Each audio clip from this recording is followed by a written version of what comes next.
इस शहर के साथ भारत के गहरे और ऐतिहासिक संबंध रहे हैं।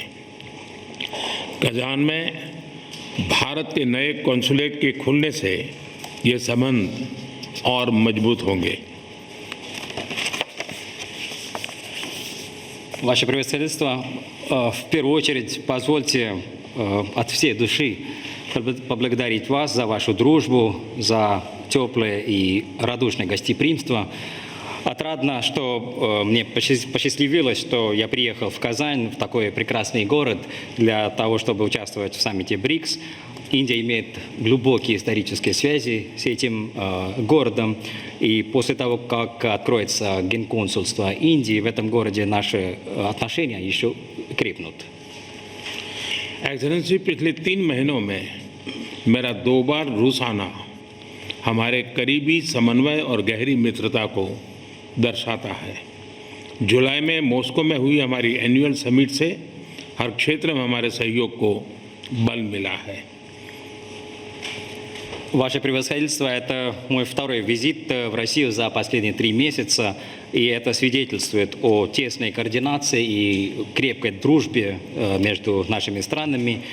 В июле в Москве, как вы правильно упомянули, мы провели двусторонний саммит, и благодаря нашим дискуссиям наше сотрудничество во всех областях укрепилось. एक्सेलेंसी, पिछले 1 वर्ष में ब्रिक्स की सफल अध्यक्षता के लिए मैं आपको बधाई देता हूं। 15 वर्षों में ब्रिक्स ने अपनी एक विशेष पहचान बनाई है और अब विश्व के अनेक देश इससे जुड़ना चाहते हैं। कल मैं ब्रिक्स समिट में भाग लेने के लिए उत्सुक हूं। Ваше превосходительство, вы успешно руководите объединением БРИКС с начала года. За это я хотел бы вас поздравить. За последние 15 лет своего существования наше объединение БРИКС создало для себя особую личность. И сегодня многие страны мира хотят присоединиться к нашему объединению. Я с нетерпением жду наших дискуссий в рамках БРИКС завтра. एक्सेलेंसी, रूस और यूक्रेन के बीच चल रहे संघर्ष के विषय पर हम लगातार संपर्क में रहे हैं। जैसा मैंने पहले भी कहा है, हमारा मानना है कि समस्याओं का समाधान शांतिपूर्ण तरीके से ही होना चाहिए। शांति और स्थिरता की जल्द से जल्द बहाली का हम पूरी तरह समर्थन करते हैं। हमारे सभी प्रयास मानवता को प्रमुखता देते हैं। आने वाले समय में भी भारत हर संभव सहयोग देने के लिए तैयार है। एक्सेलेंसी, आज इन सभी विषयों पर विचार साझा करने का एक और महत्वपूर्ण अवसर है। एक बार फिर बहुत बहुत धन्यवाद। Ваше превосходительство, по поводу продолжающегося конфликта между Россией и Украиной мы регулярно находимся в контакте. Как я сказал и раньше, мы считаем, что проблемы должны решаться мирными способами, и мы полностью поддерживаем скорейшее установление мира и стабильности. Во всех наших усилиях мы даем приоритетное значение человечеству, и мы готовы оказать любое возможное содействие и в будущем. Ваше превосходительство, сегодня у нас будет возможность поговорить по всем этим вопросам. Еще раз хотел бы вас поблагодарить. Спасибо. तो प्रधानमंत्री नरेंद्र मोदी और रूस के राष्ट्रपति के बीच अहम मुलाकात, और साथ ही इसका जिक्र यहां पर किया जा रहा था कि एक बार फिर से शांति की बात प्रधानमंत्री नरेंद्र मोदी और रूसी राष्ट्रपति पुतिन के साथ वो भारत के जो संबंध किस तरीके से मजबूत रहे उसका भी जिक्र यहां पर करते रहे। तमाम मेहमान मेरे साथ यहां पर बने हुए हैं। मैं आपके पास एक ही सवाल सर आ रहा हूं, डिफेंस एक्सपर्ट हमारे साथ यहां पर बने हुए, प्रफुल्ल बख्शी सर भी हमारे साथ हैं यहां पर। सर, मैं आपके पास भी आऊंगा। शिवाज सर, बार बार यही कहा जा रहा था कि एक बार फिर से जब बायलैटरल टॉक होगी तो उस शांति की बात को प्रधानमंत्री दोहराएंगे, उन्होंने फिर से वही बात कही है। हाँ बिल्कुल, देखो 2-3 बातें बड़ी इंपॉर्टेंट है भारत और रूस के साथ अगर करें। देखो, एक तो हमारे जो इकोनॉमिक रिलेशनशिप है उसमें बहुत बढ़ावा है। जब से रशिया यूक्रेन लड़ाई हुई है तो 32% जो हम ऑयल हैं वो अब रूस से ले रहे हैं, और वो भी रुपये के अंदर, ना कि डॉलर से। तो ये एक भारत के लिए सच्चाई है कि इकोनॉमी बहुत ज्यादा डगमगाई नहीं है जिस प्रकार से वर्ल्ड की बाकी डेवलपिंग कंट्री की इकोनॉमी डगमगा गई है, क्योंकि ऑयल के रेट बहुत हाई हो गए थे।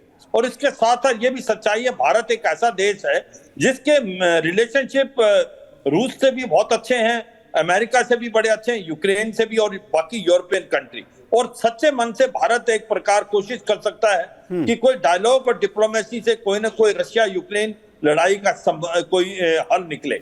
और मुझे लगता है इसके अंदर भारत की जो पहल है उसका बड़ा इंपैक्ट होगा। और इसीलिए ये जो ब्रिक्स समिट है ये एक बहुत ही, मुझे लगता है बहुत ज्यादा इंपॉर्टेंट होने वाली है।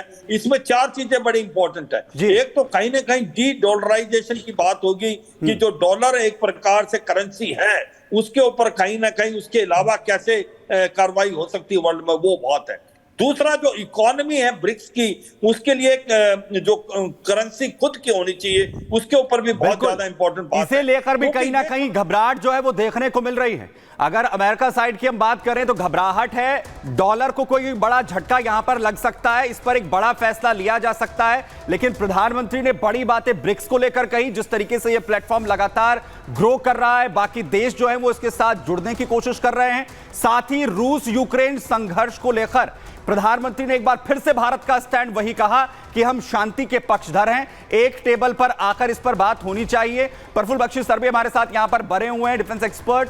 बख्शी सर, सबसे बड़ी बात यह कि टेबल पर आकर बात हो और ब्रिक्स की जो मजबूती है वो कितनी बेहतरीन तरीके से इस प्लेटफॉर्म को और मजबूत कर रही है, प्रधानमंत्री ने यह भी क्लियर किया और साथ ही यह भी बताया कि आखिर कैसे शांति लाने में भी जो ब्रिक्स है वो अपना अहम रोल अदा कर सकता है।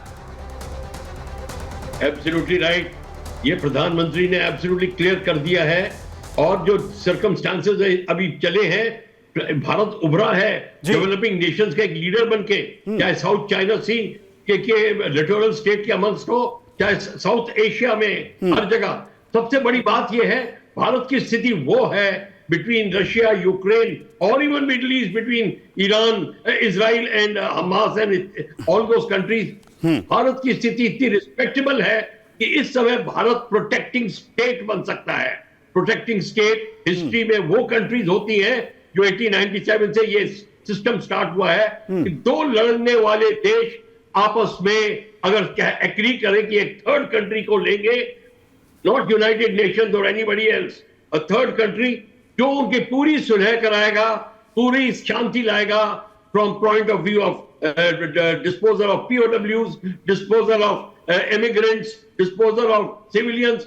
ये जो है बहुत ही रेयर फिनोमेना होता है। भारत को यही स्थिति मिली है कि बेशक रशिया यूक्रेन या मिडिल ईस्ट के अंदर दोनों जगह ये भारत इस स्थिति का मजबूत तरीके से इसको अपना सकता है। ये भारत की सबसे बड़ी जो चुनौती है एक्चुअली पूरी होती नजर आ रही है।